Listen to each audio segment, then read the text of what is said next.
అందరికీ నమస్కారం. రాష్ట్ర ప్రజలకి, శ్రేయోభిలాషులకి, ప్రతి ఒక్కళ్ళకి Kaushik Reddy BRS MLA Telangana. BRS party నాయకులు ఒక్కసారి ఆలోచించండి. ఇటువంటి పనికి మాలిన మాటలు మాట్లాడుకుంటూ మీరు రెచ్చగొట్టి రాజీనామా చేసి గెలవాలి అని అనుకుంటున్నారేమో. ఒక్కసారి ఆలోచించండి. కౌశిక్ రెడ్డి దీనివలన ఎవరికి ఉపయోగం ఒక్కసారి ఆలోచించుకున్నారా? ఆలోచించి చెప్పండి. ఎవరికి ఉపయోగము? ప్రజల మీద పన్నుల భారం పడుతుంది. ఆలోచించారా నాయకులారా? ఒక్కసారి ఆలోచించ. ఇటువంటి పనికిమాలిన మాటలు, రెచ్చగొట్టే మాటలు మాట్లాడవద్దు. ప్రజాధనాన్ని ఊరక వృధా చేయబాకండి.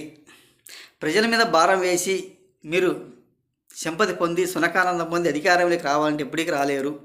ఒక్కసారి ఆలోచించండి బీఆర్ఎస్ పార్టీ నాయకులారా. ఈ సింపతి వల్ల మీరు ఉపయోగం ఏముండదు.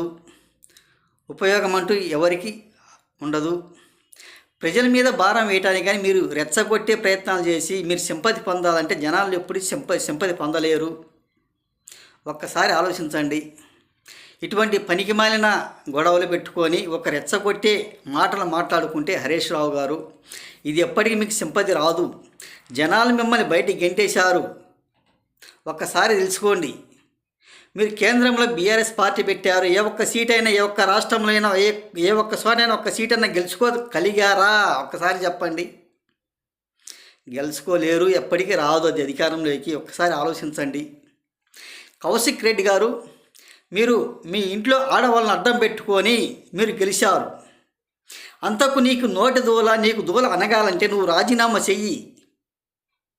రాజీనామా చేసి నీ సొంత డబ్బులతోటి ప్రజలకు పంచి మళ్ళీ గెలువు సింపతితోటి. అంతేగాని ఇటువంటి పనికి మాలిన మాటలు మాత్రం రెచ్చగొట్టే మాటలు మాట్లాడబాకండి. మీకు తెలంగాణ ఎవరిచ్చారు? ఎలా వచ్చారు? ఎవరిచ్చారు? ఒకసారి చెప్పగలరా? కేసీఆర్ సారు, చంద్రశేఖరరావు గారు సారు, మీ పార్టీ అధినేత బీఆర్ఎస్ సచ్చుడా బతుకుడా అన్నట్టున్నది. అప్పుడు ఒకసారి ఆలోచించుకోండి. అలాంటప్పుడు రాష్ట్రాన్ని విడగొట్టి మీకు సింపతితోటి సోనియా గాంధీ గారు ఇచ్చారే కానీ మీ వల్ల ఎవరు సాధ్యం పడదు, ఎవరు సాధ్యం అయ్యేది కూడా కాదు తీసుకోవటానికి. ఒక్కసారి ఆలోచించుకోండి.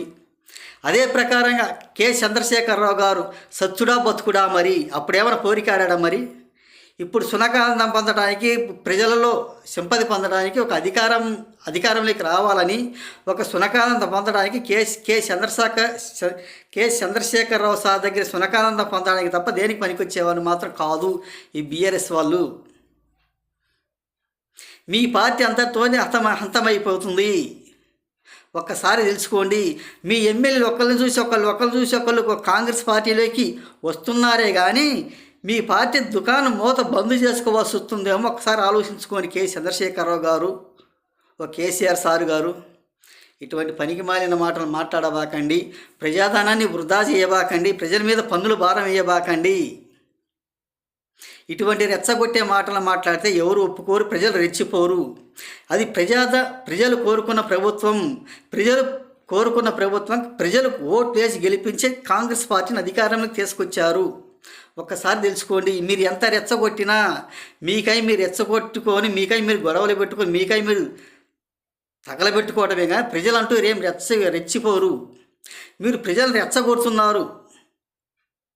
ఇటువంటి పనికి మాలిన మాటలు మాట్లాడుకొని రాజీనామా చేసి ప్రజల మీద పన్నుల భారం వేస్తే ఎవరు ఊరుకోరు.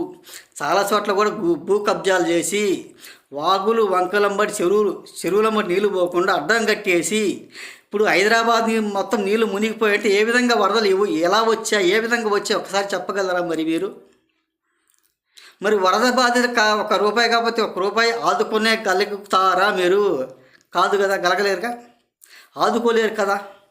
మరి ఇటువంటి పిచ్చి మాటలు, పనికి మాలిన మాటలు ఎందుకు మాట్లాడుతున్నారు? ఒక పార్టీ అధికారంలోకి రాలేదు కాబట్టి, పార్టీకి ఓట్లు వేయలేదు కాబట్టి, ఎమ్మెల్యేలు మీ పార్టీ నుంచి పక్క పార్టీలోకి కాంగ్రెస్లోకి వెళ్ళిపోతున్నారు కాబట్టి ఒక్క ఊరక సునకానందం మాటలు మాట్లాడిన తప్ప దేనికి పనికి వచ్చేవాళ్ళు మాత్రం కాదు. ఒక్కసారి తెలుసుకోండి. ప్రజాపాలన, ప్రజలొద్దల పాలన, ప్రజలు నిర్ణయించి ఓట్లేసిన పాలన. అంతేగాని మీరు 10 సంవత్సరాలు ఏ ఒక్క పని కూడా చేయలేదు కాబట్టి ప్రజలు కోరుకున్నారు కాంగ్రెస్ ప్రభుత్వాన్ని. ఇప్పుడు వాళ్ళు వరద బాధితులు ఆదుకోవాలి. ఒక్కసారి తెలుసుకోండి. ప్రతి ఒక్కళ్ళు కూడా వాళ్ళు ఆదుకుంటూనే ఉన్నారు. హైదరాబాద్ నీళ్ళు ఎలా మునిగిపోయింది, ఏ విధంగా వచ్చింది ఒకసారి ఆలోచించుకున్నారా? మీరు ఏమంత పట్టించుకోగలిగారా 10 సంవత్సరాల నుండి కూడా అనేది కొంచెం తెలుసుకొని ఇటువంటి పనికి మాలిన మాటలు మాట్లాడబాకండి. హరీష్ రావు సారు గారు తెలుసుకోవాల్సిందిగా, ఇటువంటి రాష్ట్రంలో ప్రజలు రెచ్చగొట్టాలంటే రెచ్చిపోరు. వాళ్ళు ప్రతి ఒక్కళ్ళు కూడా మా ఆంధ్ర కంటే తెలంగాణ వాళ్ళు కూడా చాలా తెలియకల్ల వాళ్ళు, అక్కా చెల్లెమ్మలు, ఆడపడుచులు, ప్రతి ఒక్కళ్ళు కూడా